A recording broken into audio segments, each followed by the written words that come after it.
Hi everyone, how are you? I am Jessica. Welcome back to my channel. Today I want to talk to you about something really fun and exciting we have coming up. For the past couple years, I have designed and hosted a Scrappy Sampler that usually starts the day after Christmas and then goes into the next spring. So I have done all the planning and I have finalized the schedule for this year's Scrappy Sampler. I just pressed publish on a blog post with all of the details. I'll link to that blog post below so that you can read it. It has the schedule and all of the information, but I wanted to let you know some of the details here too so that you could join me. This year, we're going to be making 6-inch finished blocks, and they are going to be a mystery. Basically, whenever a block is released, the free pattern for the block will be on my blog, and you'll be able to go download the PDF and make the block. The schedule is roughly as follows. We start the day after Christmas, December 26th, and for the first week of it, that's from the day after Christmas until New Year's Day, we have 1 block a day. I always really look forward to some good sewing over the Christmas holiday. December is a really busy month for me, and for so many people. You're always running, going, getting ready for Christmas. You have a million things to do. So the day after Christmas, I always take a deep breath and I look forward to making these blocks. So we have 1 block a day from December 26th through January 1st. Then the Quilts Along pace slows down a little and we do 3 blocks a week. So starting on January 4th, we will have 3 blocks released at once, and that'll be for the next 7 days. Then every week from then on, I'll release 3 blocks.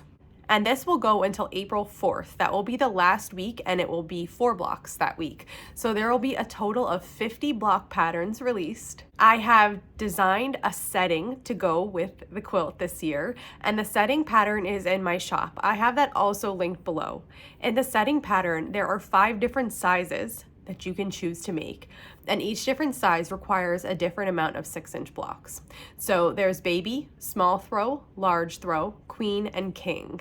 I'll list below the size details and the information and how many blocks you need to make for each one, but basically this is kind of a pick and choose. You get to see all the blocks as we go, and if you like them, you can choose to make it. For example, the small throw uses 20 blocks. So out of the 50, you can choose 20 that you like the best, or you can make all 50 and do a small throw and a large throw. That's 20 blocks for the small, 30 blocks for the large. So it works out perfectly that way. I'm gonna be probably making the king or the queen. I haven't decided, but I'm gonna make all 50 blocks and then I'll make duplicates of some of them. I'm planning on doing a YouTube video for every single block in the Quilts Along. I did this last year and it was a really big hit because people could make the block with me in real time.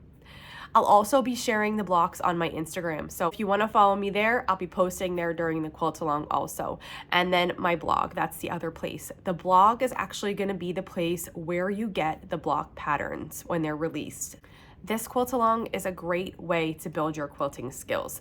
So these blocks finish at 6 inches, and some of them will have a lot of pieces. They could be tricky, intermediate level, I'm saying.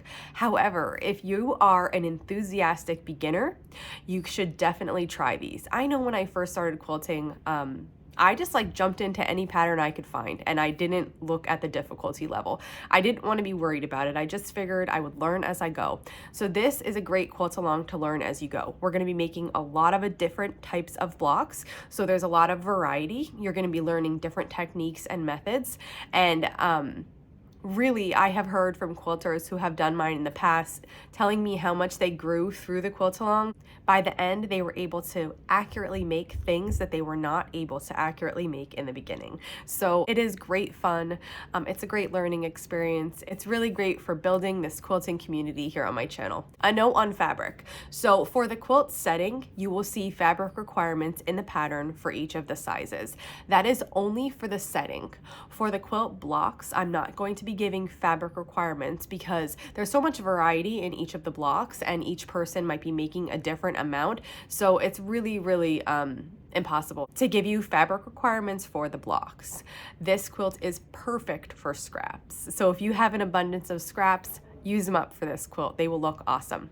If you want to use fat quarters or some kind of bundle, that's great too. You can start with what you have, but just know, depending on how many blocks you're making, you might need to add to it. So be willing to add coordinating basics or solids, or even get more of the fabric that you started with and add it in if you need to.